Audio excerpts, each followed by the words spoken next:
It's so lovely to have you here because there's a lot going on. Of course, people know you from all that kind of stuff, but you were in the papers this weekend for something completely different, and we have to talk about it. This is your Butts for Tour Buses. It's your OnlyFans account. Kate, tell us what's going on. So, you know, musicians and artists are under a lot of financial strain. Like, as there's a cost of living crisis, there's also a cost of touring crisis, because the cost of touring has gone up like by about 30% over the past 2 years. But most like musicians' wages have not gone up, and the value of our recorded music has like declined massively. We get paid about 0.003 of a penny per stream.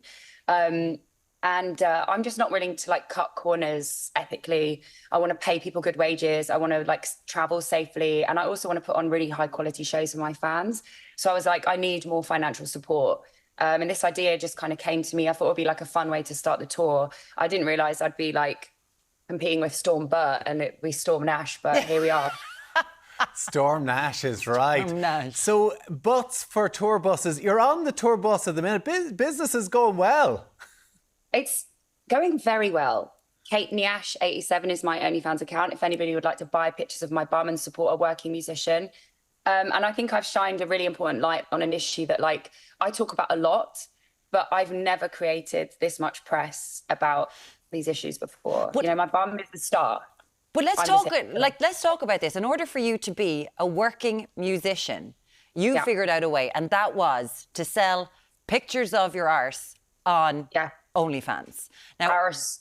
I can see your T-shirt there, your Aerotrust T-shirt there, supporting the Nashes. But I couldn't believe I had this T-shirt to wear this morning. I was so excited. From Pelador, amazing Irish designer.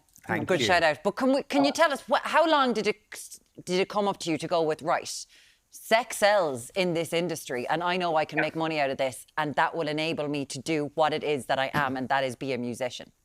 Yeah, you know, I'm looking for agency. There's like loads of things I want to do creatively, and you need really big budgets. And I've been naked on TV. I've been paid to be naked before. Like you say, sex sells, it gets a lot of attention. I happen to have a really great arse, and I put it online all the time anyway. So I just thought it would be kind of a funny way, like Butts for Tour Buses, I thought was a great like title. And I think it's really powerful. I think, there it is. Look at it. It's gorgeous. Wow. I mean, yeah, I know. Sign up. Come on. But can we talk about this, right? Because we've seen you in Glow. You know, when you were in Glow on Netflix, you were in those 80s costumes and it was all bum, and that's the way it is. Yeah. Deciding to do this, right? This is you with your own agency going, okay, I'm going to make money out of this and not give it away for free. What have people been saying? I've had so much support. I've had people like completely getting it. Like, I've had people I really respect telling me they're really proud of me, that it's really punk, that I'm making a really important point, that as a woman, you know, I mean, as a woman, like making a choice is always controversial. If it's something that gives you agency, that gets you power, that gives you money, people are going to debate whether you should ever be doing it at all. Obviously, there's been some shock, horror and negativity. I've been called a prostitute and apocalyptic. So I'm going by apocalyptic prostitute now, which I think is pretty epic. I mean, OnlyFans doesn't have a great reputation, but at the same time as if you're putting your picture... In whose mind? In whose mind? Well, when we've done interviews with people on this show, I suppose it's different levels of pornographic material.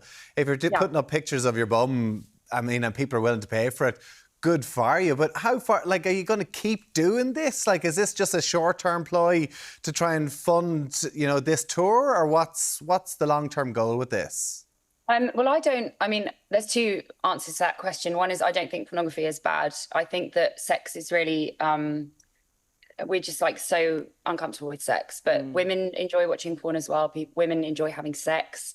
There's loads of female queer adult filmmakers. Women can be empowered by selling their bodies. There's some people that don't think that, but I do. I think that like we just have too much shame around sex. But we're just kind of like keeping it in the shadows and denying that like people want to have sex. I mean, we're human, it's like natural. And the other thing is, let's see how much money I make and let's see how many things I have to pay for in the music industry. I'm enjoying doing it. As long as I enjoy doing it, I'll keep doing it.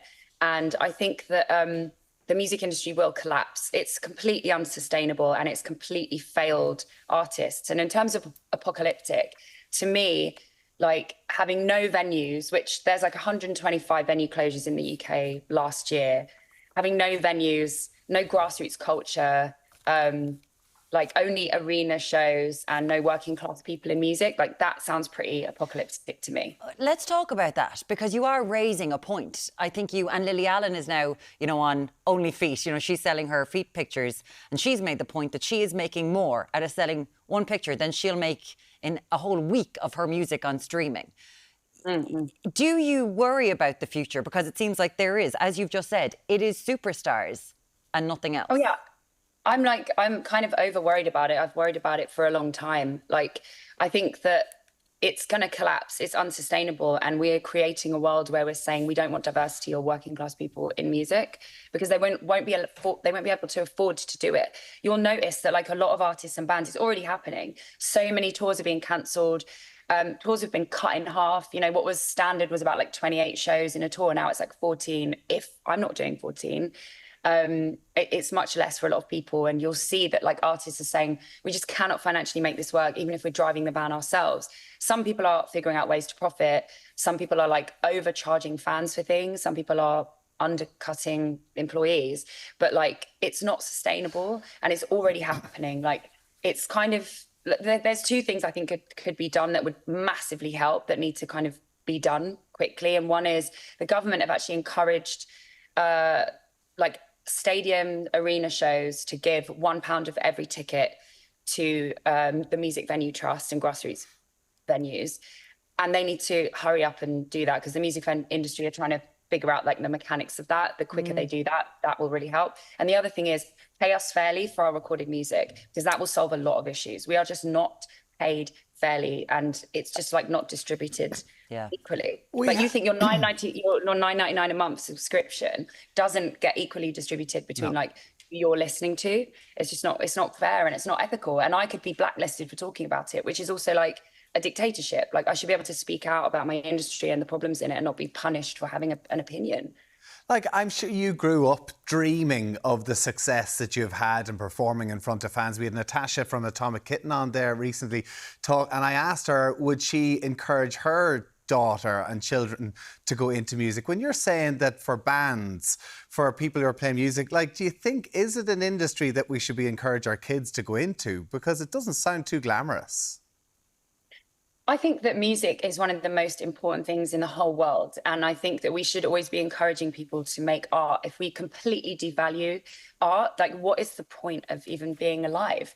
If you can't laugh and you can't enjoy culture, I just like don't know what the human experience would be. I suppose you'd have sex.